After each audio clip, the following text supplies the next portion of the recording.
مسلم کے پہلا دور دلی اور چند اور انڈیا کے مخصوص علاقے، یہ وہاں تک محدود تھا۔ جب مسلمانوں کا دور حکومت وہاں پر آیا تو انہوں نے اسلامک لا جو ہے وہ امپلیمنٹ کرنے کی کوشش کی اور 80% جو ہے اسلامک لا کے مطابق فیصلے کیے، جیسا کہ ہمیں جو ہے تمام گائیڈ لائن اسلام نے ہمیں انصاف کرنے کی جو ہے وہ دی ہیں قرآن پاک میں،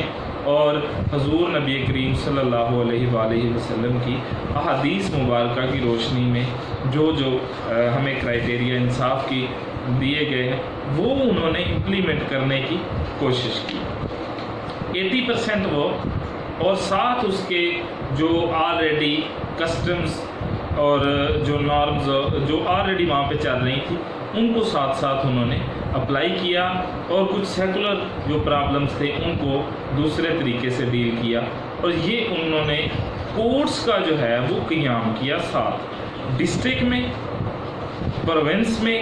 اور سینٹر میں۔ 3 جگہ انہوں نے کورٹس قائم کی، جس طرح اب کورٹس موجود ہیں، اب تحصیل لیول پہ بھی ہیں کورٹس، اور ڈسٹرکٹ پہ، پروونس میں اور سینٹر میں۔ وہاں انہوں نے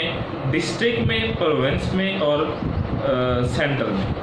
یہ 3 جگہ کورٹس قائم کی، اور ان کی جو ہیڈ تھی وہ ہائی کورٹ تھی اس وقت، جس کو ہائی کورٹ کا نام نہیں دیا گیا تھا۔ یہ اس کے بعد جب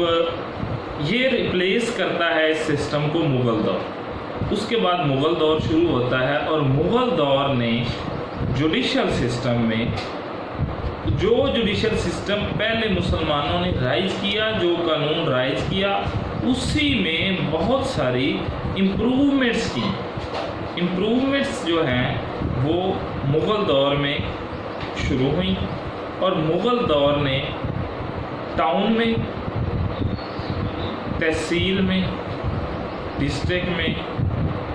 صوبے میں اور سینٹر میں یہ جو ہے کورٹس قائم کی، اور تمام جو ہے ریونیو کورٹس، سول مقدمات، فوجداری مقدمات، ریونیو مقدمات، یہ تمام قسم کے مقدمات جو ہیں ان کورٹس میں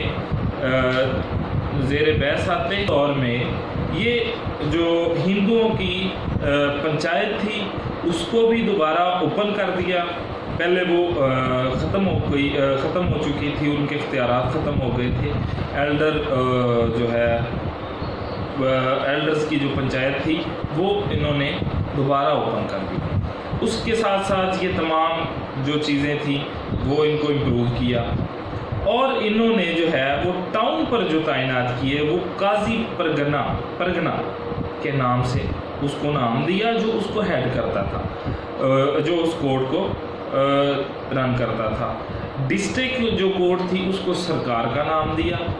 جو صوبے کی کورٹ تھی ان میں قاضیز جو ہیں ان کو تعینات کیا، اور جو صوبے کی ہائیسٹ کورٹ تھی اس کو جو ہے وہ ناظم کی عدالت کا نام دیا گیا۔ یہ ان کی ایک طریقہ کار تھا جو طے کر دیا کورٹس کا نام، اور ہر کورٹس کے علیحدہ نام جو ہے وہ انہوں نے رکھ دیے، اور وہ کورٹس یہ کام سر انجام دینے لگی۔ اور جو ریونیو کورٹس تھیں ان میں امین ٹاؤن کی سطح پر، ضلع پر عمل گزار، صوبہ پر دیوان، اور جو ہائیسٹ صوبہ کی کورٹ تھی اس کو امپیریل دیوان کا نام دیا گیا۔ یہ ان کی ایک ریونیو کورٹ میں طریقہ کار جو طے کیا گیا، جو کورٹس کے نام دیے گئے اور ججز کو نام دیے گئے، یہ انہوں نے کرائٹیریا مغل دور میں طے کیا۔ اور یہ جو تمام چیزیں تھیں یہ مغلوں نے اسلامک پوائنٹ آف ویو کے ساتھ ترتیب دی۔ آج جو ہمارا سول پروسیجر کوڈ ہے 1908، یہ جو اس میں سول کیسز کا پروسیجر بتایا گیا ہے وہ تب کی مغلیہ دور کی جو پروسیجر تھا سول کیسز کا وہ آج سے ملتا جلتا ہے۔ اسی طرح پارٹیز کو طلب کرنا، جب ایک بندہ کلیم کرتا ہے دوسری پارٹی کو طلب کرنا، وہ پارٹی آئے اور وہ جو ہے اپنی ایویڈنس پیش کرے، دونوں پارٹیز کی پریزنس میں ایشو فریم کرنا ایٹسٹرا، یہ تمام جو ہیں یہ چیزیں ساتھ ساتھ جو آج ہیں یہ تقریباً سیم ملتا جلتا اس وقت بھی تھا۔ لیکن اب وہاں پہ جو پلیٹر پیش ہوتا تھا وہ اس کو ہم لائرز کی ٹرم میں شامل نہیں کر سکتے، لیکن وہ ایک جو وہاں کے علاقے کا ایک اس پروسیجر کو سمجھنے والے لوگ ہوتے تھے جو ایجنٹ کے طور پر کسی بھی جو کمپلیننٹ کا یا کسی بھی لیٹیگنٹ کے وہ پیش ہوتا تھا۔ یہ ان کا طریقہ کار تھا۔ سول پروسیجر کوڈ جو آج ہمارے پاس موجود ہے اسی کے ساتھ ملتا جلتا، اور وہ جو پلیٹر تھا وہ اس کو لائرز کی ٹرم میں ہم شامل نہیں کر سکتے، لیکن یہ وہاں سے ہی شروع ہوا اور لوگ جو ہے وہ جو جانتے بوجھتے تھے پروسیجر کو سمجھتے تھے وہاں وہ جا کے کورٹس میں لوگوں کے کیس جو ہیں وہ پلیڈ کرتے۔ اس کے بعد جو ہے یہ دور تھا مسلم دور۔ تھرڈ جو دور ہے وہ برٹش پیریڈ ہے، جو ایسٹ انڈیا کمپنی چارٹر 1623، یہ چارٹر ایک طے ہوتا ہے اور ان کو ایسٹ انڈیا کمپنی کو بااختیار کرتا ہے کہ وہ اپنے ملازمین کے کیس کو جو ہے وہ حل کریں۔ اس کے بعد کمپنی نے اپنی عدالتیں قائم کی اور جو انگلش ملازمین تھے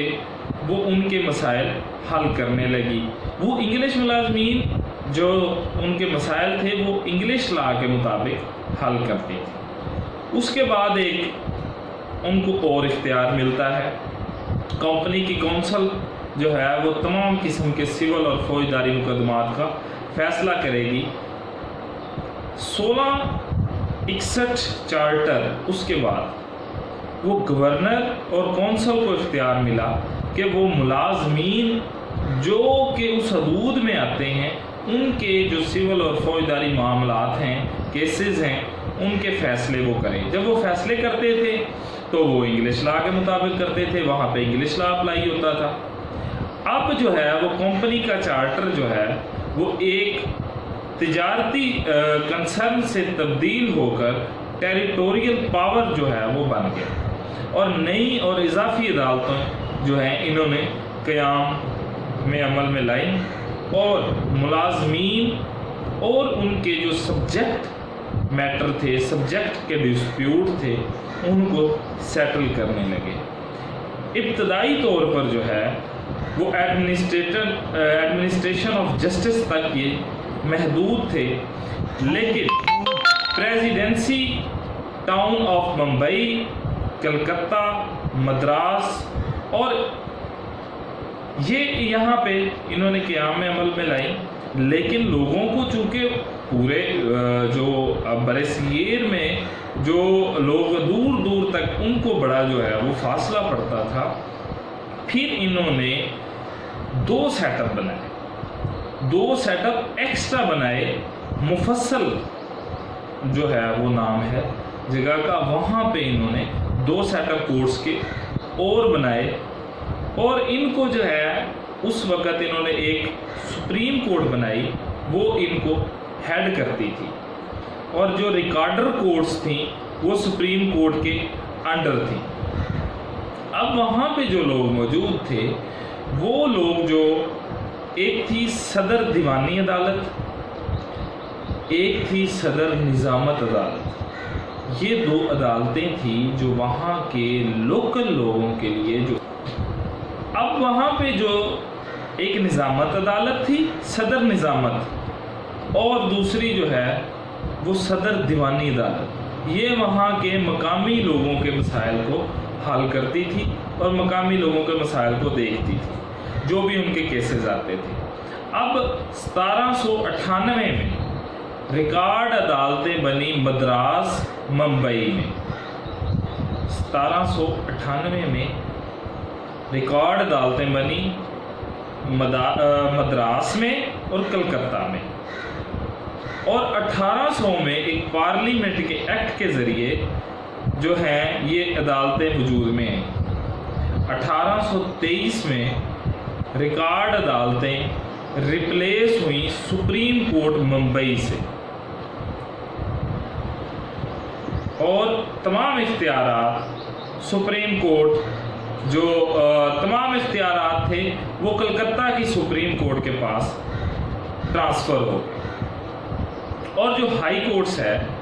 ہائی کورٹس 1861 میں جو ہے یہ اس وقت اسٹیبلش ہوئیں، اور ان کی جگہ دوبارہ ہائی کورٹس بنائی گئیں جن کو پریزائڈنگ ٹاؤن کے لیے ان میں چیف جسٹس کی بھی تعیناتی ہوئی، دوسرے ججز کی بھی تعیناتی ہوئی، اور یہ جو ججز کی تعداد تھی وہ اس وقت 15 تعداد تھی، اور ان کا ایک ججز کی بھرتی کے لیے ریکوائرمنٹ کے لیے ایک کرائیٹیریا طے کر دیا گیا کہ کس کرائیٹیریا کے تحت یہ جو ہیں وہ آئیں گے اور ججز جو ہیں وہ بھرتی ہوں گے، جو اس وقت کی ہائی کورٹ جس کو تمام اختیارات دیے گئے۔ یہ جو ججز تھے 1/3 اس میں جو ہے وہ ایسے لوگ جو کہ جسٹ 5 سال ان کا بریسٹر کے طور پر تجربہ ہو، 1/3 ان کے لیے وہ پوسٹیں تھیں، 1/3 جو ہیں وہ سول سرونٹس جو ہیں جن کا 3 سال ڈسٹرکٹ جج کے طور پر تجربہ ہوگا، ایکسپیرینس ہوگا، ان کے لیے ہیں، اور 1/3 جو ہے وہ پلیڈرز ہیں جو کورٹس میں پلیڈرز بینگ جو آج لائرز کہہ سکتے ہیں، 1/3 ان کا 5 سال اگر تجربہ ہوگا تو وہ ان کی پوسٹیں ہوں گی، ان کو وہاں پہ بھرتی کیا جائے گا، یا ان کو کوٹا کہہ لیں کہ یہ کوٹا ان کا ہوگا۔ یہ تھا ججز کی کرائیٹیریا۔ اس کے بعد جو ہے ہائی کورٹ اسٹیبلش ہوئی،